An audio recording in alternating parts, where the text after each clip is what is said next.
Hey guys, welcome back to the channel. जैसा आप सभी को पता है कि यामाहा ने अपनी XSR 155 को जो है वो इंडियन मार्केट के अंदर लॉन्च कर दिया है। एंड आज की वीडियो में हम लोग कंपैरिजन करने वाले हैं यामाहा की तरफ से आने वाली XSR 155 वर्सेस रॉयल एनफील्ड की तरफ से आने वाली हंटर 350 के बारे में। दोनों में से कौन सी बाइक आप लोगों को लेनी चाहिए, बिकॉज ये जो चीज़ रहने वाली है ना, ये एकदम सेगमेंट किलर वाला जो हिसाब किताब होता है, कुछ उस टाइप का रहेगा। तो चलिए स्टार्ट करते हैं वीडियो को एंड बात करते हैं दोनों ही बाइक्स के बारे में कि कौन सी बाइक जो है वो कैसी रहने वाली है। एक तरफ अगर मैं सबसे पहले बात करता हूँ रॉयल एनफील्ड की हंटर 350 के लुक्स एंड डिजाइन के बारे में, सो काफी अच्छे लुक्स एंड काफी अच्छी डिजाइनिंग आप लोगों को बाइक में मिलती है। फ्रंट के अंदर आपको राउंड जो है वो हेडलाइट मिलेगी, राउंड इंडिकेटर्स देखने को मिलते हैं। इवन अगर आप टेल लाइट भी देखोगे तो वो भी आप लोगों को राउंड मिलती है। बट वहीं अगर मैं बात करता हूँ यामाहा की तरफ से आने वाली XSR 155 के बारे में, सो ये ना थोड़ी सी मॉडर्न टाइप की बाइक जो है वो आप लोगों को ज्यादा देखने को मिलेगी। यानी कि इसके अंदर आप लोगों को ना दोनों चीजें मिलेंगी। मॉडर्न क्लासिक टाइप की जो है ये मशीन मिलती है एंड लुक वाइज तो भाई बहुत ही ज्यादा प्यारी लग रही है। ग्रीन कलर जो है ना मुझे बहुत ही ज्यादा अट्रैक्टिव लगा। अब देखो लुक्स में आप लोगों के ऊपर छोड़ता हूं कि आपको कौन सी बाइक पसंद आएगी। मे बी काफी लोगों को हंटर भी जो है वो पसंद आ सकती है एंड काफी लोग ऐसे हो सकते हैं जिन्हें XSR भी जो है वो पसंद आ सकती है।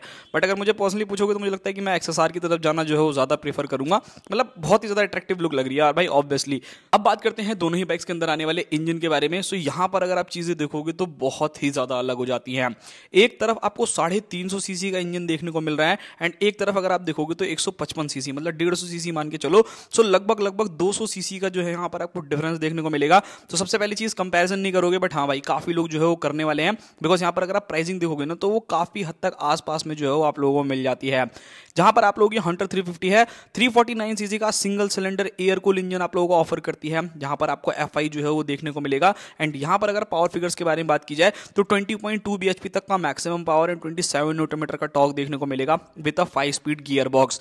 बट वहीं अगर मैं बात करता हूं यामाहा की तरफ से आने वाली XSR 155 के बारे में, सो यहां पर आपको 155 सीसी का single cylinder liquid cooled FI BS complaint engine मिलता है, जो लगभग 18.1 bhp का पावर 14.2 न्यूटन मीटर का टॉर्क जनरेट करता है with a 6 speed gear box. अब यहां पर अगर आप मेजरली डिफरेंसेस देखोगे ना तो आपको काफी ज्यादा डिफरेंस देखने को मिलेगा। लाइक हंटर के अंदर जाओगे तो एयर कूल इंजन मिलेगा, 5 स्पीड का गियर बॉक्स मिलेगा। बट अगर आप XSR के साथ जाओगे यहां पर आपको थोड़ी सी जो है वो एडवांस टेक्नोलॉजी यूज होती हुई देखने को मिलेगी। लाइक सबसे पहले लिक्विड कूल्ड इंजन मिल जाता है, 6 स्पीड का गियर बॉक्स देखने को मिलता है, तो वो एक चीज रहने वाली है। सो मेरा यहां पर ये कहना है कि अगर आप थोड़ा सा ज्यादा एडवांस चाहते हो तो मेरे को लगता है कि XSR जो है थोड़ी ज्यादा बेटर रहेगी। एंड अगर आप ओल्ड स्कूल वाइब चाहते हो प्रॉपर फुल्ली तरीके से, सो हंटर की तरफ भी जाया जा सकता है। अब यहां पर अगर मैं पावर एंड बाकी सारी चीजों के डिफरेंस के बारे में बात करूं ना, सो यहां पर अगर आप देखोगे तो 2 bhp जो है वो हंटर में ज्यादा देखने को मिलेगी एंड टॉर्क तो भाई आप लोगों को बेहद ही ज्यादा देखने को मिलेगा। सो मेरा यहां पर ये कहना है, लाइक अगर आप लोग ऐसे बंदे हो जो मोस्टली सिंगल चलता है उसके लिए तो कोई दिक्कत नहीं, आप XSR की तरफ जा सकते हो। बट अगर आप ऐसे बंदे हो जिसमें घर में भी आपको बिठा करके किसी को लेके चलना होता है या पिलियन राइड जो है वो ज्यादा करनी होती है, सो उस कंडीशन में क्या है कि अगर आप एक टॉर्की इंजन ज्यादा चाहते हो कि नहीं भाई बाइक के अंदर ना टॉर्क ज्यादा होना चाहिए, सो उस कंडीशन में हंटर 350 जो है वो ज्यादा बेटर रहेगी। नाउ अब बात करते हैं दोनों ही बाइक्स के फीचर्स के बारे में। अगर आप यहां पर हंटर 350 को देखते हो तो इस बाइक के अंदर आपको LED हेडलाइट्स देखने को मिलती है। बट बाकी चीजें देखोगे ना तो वो कहीं ना कहीं आपको हैलोजन देखने को मिलेगी। सेमी डिजिटल मीटर है, डुअल चैनल ABS आपको मिलता है, 13 लीटर का फ्यूल टैंक है, turn by turn navigation, Bluetooth connectivity, hazard light, USB charger, gear indicator. But यहां पर अगर आप थोड़ी सी चीजें देखोगे तो जो आपकी XSR है ना वो हल्की फुल्की जो है वो थोड़ी ज्यादा एडवांस रहने वाली है। लाइक यहां पर आपको जैसे हैलोजन देखने को चीजें मिलती है ना, सो यहां पर मेरा मैं ये कहना है कि अगर आप XSR की तरफ जाओगे तो वो थोड़ी सी ज्यादा जो है वो मॉडर्न, जो थोड़ी सी ज्यादा फ्यूचरिस्टिक टाइप की रहने वाली है। यानी यहां पर आपको ऑल LED सेटअप देखने को मिलेगा, LCD जो है वो डिस्प्ले देखने को मिलेगा, स्लीपर क्लच, उसी के साथ traction control, dual channel ABS, 10 litre का फ्यूल टैंक, हैजार्ड लाइट जैसे तो काफी चीजें ऐसी हैं जो दोनों ही बाइक में सिमिलर है। लाइक सबसे पहले आपको डुअल चैनल ABS मिल जाता है, ब्लूटूथ कनेक्टिविटी मिल जाती है, दोनों ही बाइक्स में आपको हैजार्ड लाइट मिलेगा, स्लीपर क्लच भी मिलेगा, USB चार्जर भी मिलेगा। सो ये एक चीज जो है वो आप लोग देख लेना कि आपको ऑल LED सेटअप चाहिए या फिर आप हैलोजन से भी जो है वो काम चला सकते हो, तो थोड़े बहुत फीचर्स में जो है वो कॉम्प्रोमाइज करना पड़ेगा। दोनों ही बाइक्स के जो है टॉप मॉडल के बारे में बात कर रहा हूं, बिकॉज हंटर के अंदर जाओगे तो वहां पर आपको अलग अलग वेरिएंट्स भी देखने को मिलते हैं, तो वो एक चीज जरूर याद रखना। तो मैं यहां पर आपको टॉप मॉडल वाले ही फीचर्स को बता रहा हूं। अब बात करते हैं दोनों ही बाइक्स के भाई यहां पर टायर्स के बारे में। सो यहां पर अगर आप टायर देखोगे, सो जो XSR 155 है उसके अंदर आपको 180 70 इंच का फ्रंट टायर, 140 70 R70 इंच के जो है वो रियर टायर ऑफर करते हैं।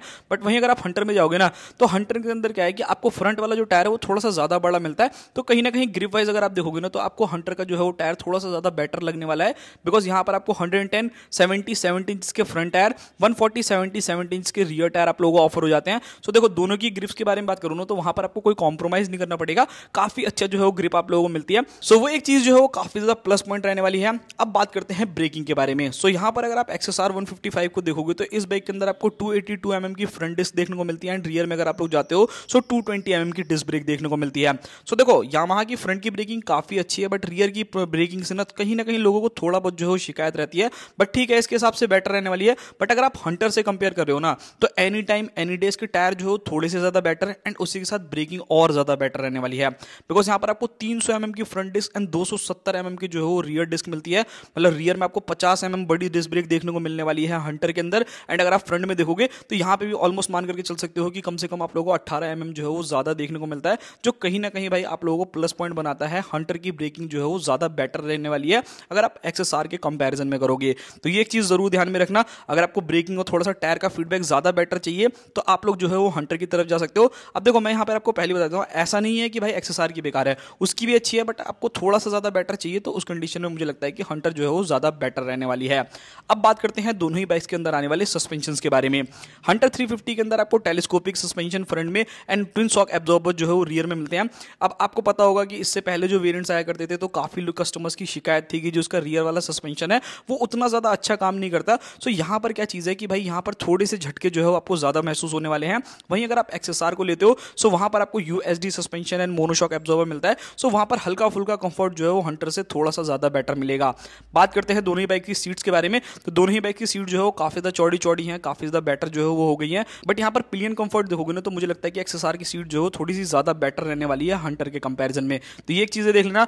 अब मेन सवाल आता है भाई यहाँ पर डायमेंशंस का। यहाँ पर आपको एक्चुअल में बहुत ज्यादा डिफरेंस देखने को मिलेगा।